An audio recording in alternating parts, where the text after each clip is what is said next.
สวัสดีค่ะวันนี้นะคะเราจะมาพาชมนิทรรศการของศัลยศาสตร์ออร์โพดิกนะคะเกี่ยวกับประวัติศาสตร์ของการรักษากระดูกหักค่ะหรือว่า History of Fracture Treatment ค่ะ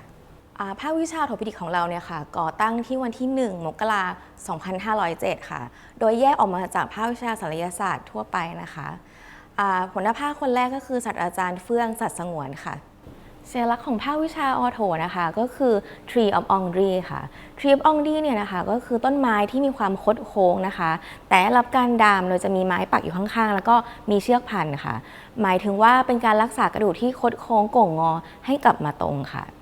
เริ่มต้นเนี่ยนะคะสัญลักษณ์ของเราเนี่ยจะเป็นตัวสอดสลาก็คือศิริราชนะคะเป็นตัวพญานาคที่เกี่ยวคดระหว่างไม้กับต้นไม้อยู่ด้วยกันนะคะต่อมานะคะเราได้มีการปรับปรุงให้มีการโมเดิร์นมากขึ้นทันสมัยมากขึ้นนะคะสัญลักษณ์จะเป็นตัว SI นะคะก็คือความหมายคือศิริราชนะคะเป็นตัว S กับตัว I ที่ดามต้นไม้ไว้ด้วยกันนะคะจะสังเกตเห็นว่านะคะที่กิ่งก้านเนี่ยจะมีทั้งหมด9กิ่งแต่ละกิ่งเนี่ยจะมีทั้งหมด9ใบค่ะซึ่งเลข9นี้มาจากไหนนะคะเลข9นี้ก็คือจำนวนของ subspecialty ของเราหรือว่าแพทย์เฉพาะทางต่อยอดแต่ละอันนะคะมีทั้งหมด9 subspecialty ในออโทพิดิกค่ะค่ะที่เห็นอยู่นี่นะคะเป็นกระดูกหน้าแข้งหรือว่ากระดูกทีเบียนะคะจะเห็นว่าตรงกลางเนี่ยมีกระเปาะป่องออกนะคะลักษณะอันนี้ก็คือกระดูกมีหักมาก่อนแล้วก็มีการสมานตัวจนติดดีนะคะอันนี้เป็นสัญลักษณ์ของการที่ว่ามนุษย์คนหนึ่งเมื่อกระดูกหักเนี่ยค่ะในอดีตถ้าเรากระดูกหักเราไม่สามารถทำงานหาอาหารได้เนี่ยนะคะจะทำให้เราเสียชีวิตได้แต่เมื่อไหร่ที่มีคนดูแลเราจนกระดูกสามารถสมานได้ดีแบบนี้ค่ะแปลว่ามีคนคอยให้ความเมตตาแล้วก็ช่วยเหลือเราค่ะถือว่าเป็น first sign ของ civilization หรือว่าสัญญาแรกของการมีอารยธรรมของมนุษย์ค่ะค่ะอันนี้นะคะจะเห็นได้ว่ารอบๆมือเนี่ยมีเหมือนไม้ไผ่ครอบอยู่ใช่ไหมคะอันนี้นะคะคือวิธีการรักษากระดูกหักในอดีตค่ะทุกคนอาจจะเคยเห็นหรือแม้ว่าปัจจุบันนี้นะคะก็ยังมีคนดามแบบนี้อยู่ในต่างจังหวัดหรือว่าเวลาคนไข้กระดูกหักมาเริ่มต้นก่อนมาโรงพยาบาลนะคะในอดีตเนี่ยเวลากระดูกหักเราไม่มีปูนปลาสเตอร์หรือไม่ได้มีการดามเหล็กผ่าตัดเราจะใช้อุปกรณ์นี่คือไม้ไผ่นะคะมัดกันเป็นแถวแบบนี้แล้วก็ดามให้กระดูกตั้งตรงแล้วก็ให้ติดกันค่ะกระดูกเราเนี่ยนะคะถ้าเราไม่ได้ดัดหรืออะไรเลยเนี่ยค่ะมันสามารถติดกันเองได้นะคะภายใน 6-8 สัปดาห์แต่ว่าการติดเนี่ยอาจจะมีโคดโค้งโก่งงอได้แล้วแต่ว่ากระดูกหักออกมาแบบไหนค่ะในอดีตที่เราใช้ไม้ไผ่ใช่ไหมคะปัจจุบันนะคะพัฒนามามากขึ้นโดยการดัดกระดูกให้ตรงเนี่ยโดยการใส่ปูนปลาสเตอร์กับพลาสติกค่ะอันนี้เป็นอันแรกนะคะอันนี้เป็นปูนปลาสเตอร์นะคะจะเห็นว่าเวลาเราพันขึ้นรูปเนี่ยเราสามารถโมออกมาได้ง่ายขึ้นนะคะมันจะเรียบพันง่ายแล้วก็ที่สำคัญราคาไม่แพงค่ะเทียบกับอีกแบบหนึ่งจะเป็นพลาสติกนะคะอันนี้เป็นพลาสติกนะคะ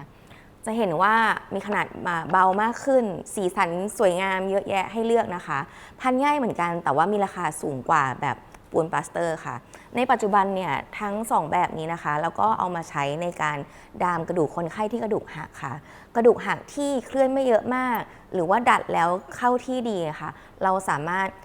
จัดให้มันตั้งตรงแล้วก็มั่นคงโดยการใส่เฟือก2แบบนี้ได้ค่ะ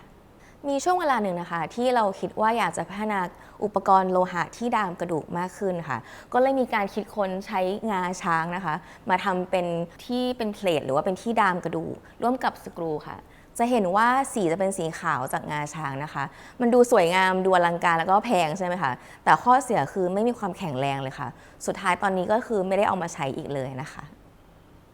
นอกจากการรักษาด้วยการใส่เฟือกแล้วนะคะในกระดูกหักในบางเคสที่มีความรุนแรงจำเป็นต้องทำการผ่าตัดรักษาเนี่ยค่ะเราจะดามด้วยแผ่นโลหะแบบนี้แล้วก็ยึดด้วยสกรูแบบนี้ที่กระดูกนะคะแผ่นโลหะที่เป็นเพลทแบบนี้นะคะมีทั้งหมด2แบบด้วยกันนะคะในอดีตเนี่ยจะเป็นการใส่สกรูเพื่อใช้แรงยึด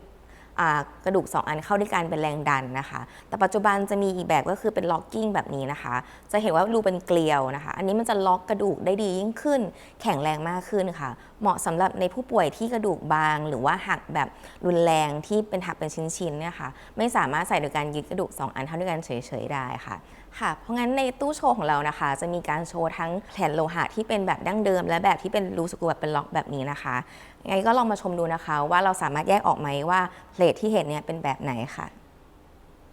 อุปกรณ์การรักษากระดูกหักอีกชนิดหนึ่งนะคะก็คือเรียกว่าเป็น external fixator แบบนี้นะคะอุปกรณ์แบบนี้เนี่ยเหมาะสมกับกระดูกหักที่มีแผลฉีกขาดแล้วก็หรือกระดูกหักแบบเปิดนะคะที่เราไม่สามารถใส่เหล็กดามภายในกระดูกได้ค่ะจะเห็นว่าจะเป็นเสาที่ออกมาอยู่ข้างนอกแบบนี้เจาะไปที่กระดูกแล้วก็ยึดกับด้านภายนอกแบบนี้ค่ะเราสามารถใส่อุปกรณ์นี้จนกระดูกติดได้เลยนะคะไม่จำเป็นต้องเปลี่ยนไปใส่แบบภายในอีกทีหนึ่ง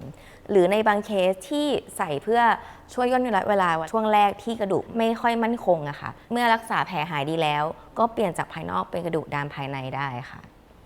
ส่วนอีกแบบหนึ่งนะคะคนไข้บางเคสที่กระดูกหักแบบละเอียดเยอะมากที่การใส่ external fixator ได้ด้านเดียวแบบเมื่อกี้ค่ะไม่มั่นคงพอเราจะใช้อุปกรณ์เป็นวงแบบนี้นะคะวงเหล็กเรียกว่า Ilisalov ค่ะ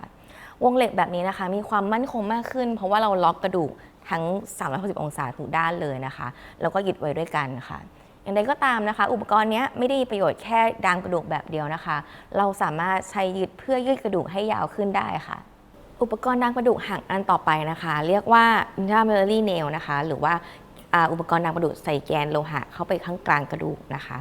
สิ่งนี้เนี่ยเหมาะสำหรับในเคสที่เป็นกระดูกหักในกระดูกระยางของเรานะคะเช่นกระดูกต้นแขนกระดูกต้นขากระดูกหน้าแข้งนะคะข้อดีของมันก็คือเราสามารถลงน้ำหนักได้เร็วกว่าการใส่แบบแผ่นโลหะแบบเมื่อกี้นะคะอันนี้ก็คือเราจะใส่ไปที่แกนกลางกระดูกเลยนะคะแต่ว่าเราไม่ได้เปิดแบบนี้นะคะปกติจะเห็นแบบนี้ก็คืออยู่ข้างในหมดเลยนะคะอันนี้เจาะให้ดูว่าเวลาเข้าไปด้านในเนี่ยจะเห็นเป็นแท่งกระดูกทั้งอันดามทั้งกระดูกไว้ค่ะก็แข็งแรงมากขึ้นลงน้ำหนักเดินได้เร็วมากขึ้นค่ะแล้วก็แผลที่ใส่เนี่ยจะค่อนข้างจะเล็กเทียบกับการดามแบบการใช้แผ่นโลหะแปะเข้าไปค่ะ